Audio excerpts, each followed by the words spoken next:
Hello दोस्तों, मैं Prince Kumar आपका रिक्वायर्ड नॉलेज शो में आपका स्वागत करता हूं। दोस्तों कृपया वीडियो को लाइक कमेंट शेयर करें और सब्सक्राइब करना ना भूलें प्लीज़। आज मैं आपको ऐसे इंसान के बारे में बताऊंगा जिनके जीवन को जानने के बाद बहुत सारे लोग हैं जो अपने आप को प्रभावित होने से ना रोक पाए। मैं बात कर रहा हूं स्वामी विवेकानंद जी के बारे में। स्वामी विवेकानंद जी ने पूरे विश्व में वेदों और योग का प्रचार किया। उन्होंने अलग अलग देशों में जाकर हिंदुत्व का प्रचार किया। पूरी दुनिया में बहुत सारे लोग हैं जो उनको अपना आइडल मानते हैं। वे एक बहुत ही महान इंसान थे। आज मैं आपको उनकी बायोग्राफी के बारे में बताऊं। उनका जन्म 12 जनवरी 1863 को कोलकाता में 6:33 पर सूर्योदय होने से पहले हुआ था। उनका पूरा नाम नरेंद्रनाथ विश्वदत्त था। 9 भाई बहन थे। इनके पिता विश्वनाथ दत्त कोलकाता हाईकोर्ट में अटॉर्नी जनरल थे। विवेकानंद की माता भुवनेश्वरी देवी सरल एवं धार्मिक विचारों वाली महिला थी। स्वामी जी के दादा दुर्गा दत्त संस्कृत और पारसी के विद्वान थे, जिन्होंने 25 वर्षों की उम्र में परिवार और घर त्याग कर संन्यास ले लिया था। स्वामी जी बचपन से ही शरारती और बुद्धिमान थे। बचपन से ही वे अपनी माता से वेद, महाभारत, पुराण, गीता सुनना पसंद करते थे। उनकी मुख्य रुचि योग और कुश्ती में थी। स्वामी जी 1879 में प्रेसिडेंसी कॉलेज की एंट्रेंस परीक्षा में प्रथम आने वाले प्रथम व्यक्ति थे।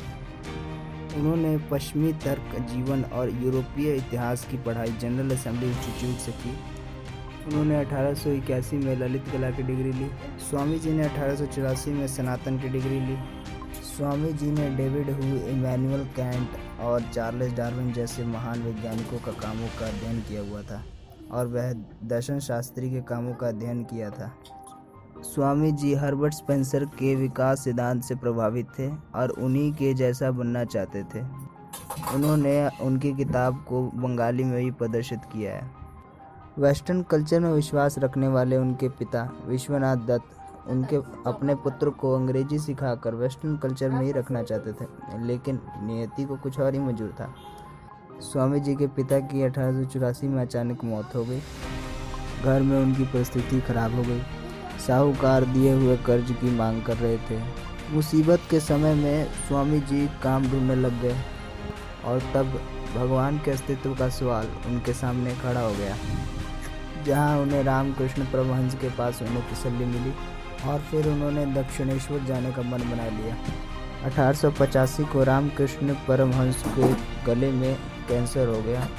उन्होंने रामकृष्ण के अंतिम दिनों में उनकी सेवा की। मरते समय रामकृष्ण की स्वामी को बताया कि मनुष्य की सेवा करना ही भगवान की सबसे बड़ी पूजा है और उन्होंने अपने मठ वासियों का ध्यान रखने को कहा और उन्हें अपना उत्तराधिकारी नियुक्त किया। 1886 में रामकृष्ण परमहंस का निधन हो गया।